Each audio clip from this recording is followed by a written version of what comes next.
रूस के टारगेट पर यूक्रेन के बहुत कार्य हैं जिसका सीधा असर आम नागरिकों पर पड़ता है।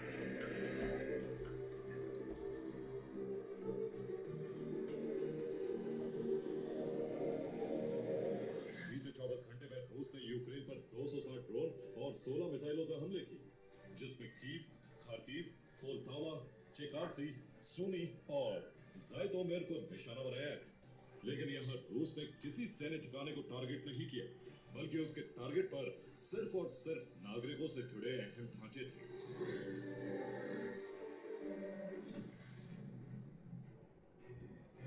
रूस ने सबसे भीषण हमला यूक्रेन के दूसरे सबसे बड़े शहर खार्किव पर किया। यहाँ पुतिन सेना के टारगेट पर शहर के पास बना डैम।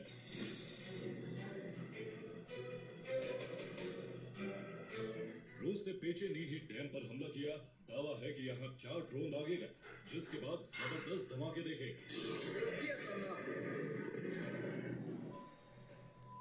इस हमले में डैम का ऊपरी हिस्सा ध्वस्त हो गया है, जिससे कीव से लेकर खार्किव तक हड़कंप मचा है।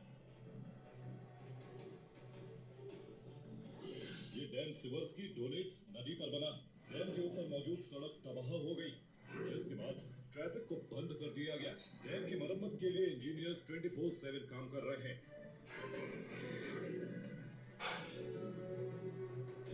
दावा है कि हमले के बाद डैम के क्षतिग्रस्त हिस्से से पानी का रिसाव शुरू हो चुका है। जिसे जल्द बंद नहीं किया गया तो आसपास का एक बड़ा इलाका पानी में डूब सकता है।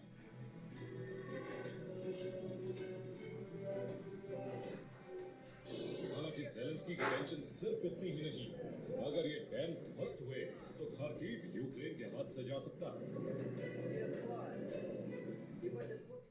और रूस ने जो इस खार्किव में डैम पर हमला किया है वो पेचेनीही में मौजूद है। इस डैम का क्षेत्रफल 86.2 वर्ग किलोमीटर फैला हुआ है और इसकी लंबाई है तकरीबन 65 किलोमीटर। वही चौड़ाई अलग अलग हिस्सों में 300 से 3000 मीटर के बीच है। डैम की अधिकतम गहराई 66 फीट के आसपास है। ये डैम खार्किव शहर और इसके आसपास के क्षेत्र के लिए बहुत जरूरी है, क्योंकि ये बांध शहर में पानी का अहम जरिया है। इसी डैम से घर, फैक्ट्रियों, होटल, प्राइवेट ऑफिसेज, सरकारी आवास, अस्पताल और शहर की दूसरी अहम इमारतों के लिए पानी की सप्लाई होती है। सिर्फ इतना ही नहीं, बांध के ऊपर बनी सड़क खार्किव को पूर्वी इलाकों से जोड़ती है। ये सड़क वोवचांस्क और कुपियांस्क तक जाने का अहम रूट है, जहां इस वक्त रूस यूक्रेन के बीच जबरदस्त जंग जारी है। इसके जरिए यूक्रेनी सैनिकों तक हथियारों की सप्लाई होती है।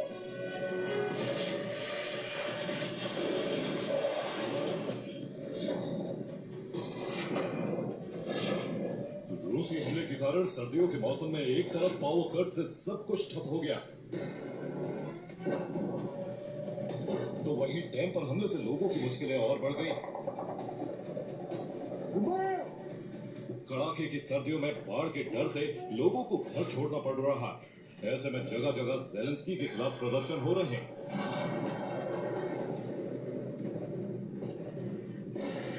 एक तरफ पुतिन ने खार्किव में ज़ेलेंस्की के लिए मुश्किलें खड़ी कर दी हैं, तो यूक्रेन के दूसरे हिस्सों में भी भीषण तबाही मचाई।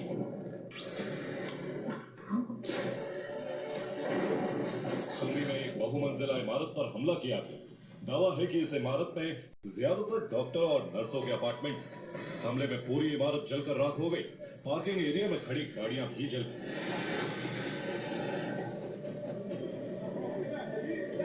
रूस ने चेरनीहिव में थर्मल पावर प्लांट को निशाना बनाया। प्लांट की 2 अहम यूनिट में आग लग गई। डिनिप्रोपेट्रोव्स्क में दवाइयों के गोदाम पर हमला किया। यह गोदाम 60,000 स्क्वायर फीट में फैला था। हमले में पूरा गोदाम तबाह हो गया।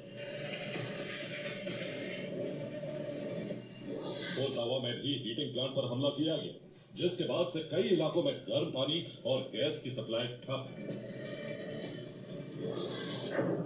यूक्रेन के प्राइमरी टारगेट पर कीव शहर के पास मौजूद फास्टिव में लगातार तीसरे दिन हमला किया गया। यह रूस के टारगेट पर पावर स्टेशन था। रूस ने कीव के सीएचपी प्लांट पर भी हमला किया, जिसके बाद से कीव शहर के बड़े हिस्से में बिजली गुल।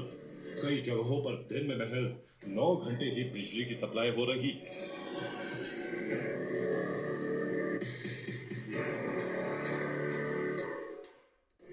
पर हमलों के पैटर्न से साफ है कि पुतिन के टारगेट पर शहर की रिहायशी इमारतें, पावर स्टेशन और CHP प्लांट है। लेकिन क्यों? दरअसल इमारतें तबाह होने से एक तरफ कीव में लोग बेघर होंगे, तो वहीं पावर स्टेशन बर्बाद होने से पूरे शहर में ब्लैकआउट जैसे हालात बन जाएंगे। इसके अलावा CHP प्लांट तबाह होने से सर्दियों में गर्म पानी और भाप की सप्लाई पूरी तरह से ठप हो जाएगी, यानी पूरे कीव में अव्यवस्था फैल जाएगी, लोगों का रहना मुश्किल हो जाएगा। ऐसे में कीव में विद्रोह भड़केगा। कीव की जनता ज़ेलेंस्की के खिलाफ सड़कों पर उतर आएगी और ज़ेलेंस्की पर युद्ध खत्म करने का दबाव बढ़ने लगेगा। दावा है कि इसी दौरान रूस की सेना कीव की तरफ कूच कर देगी। शहर के अंदर विद्रोह और बाहर दुश्मन से हमले के बीच ज़ेलेंस्की के लिए कीव को बचाना मुश्किल हो जाएगा।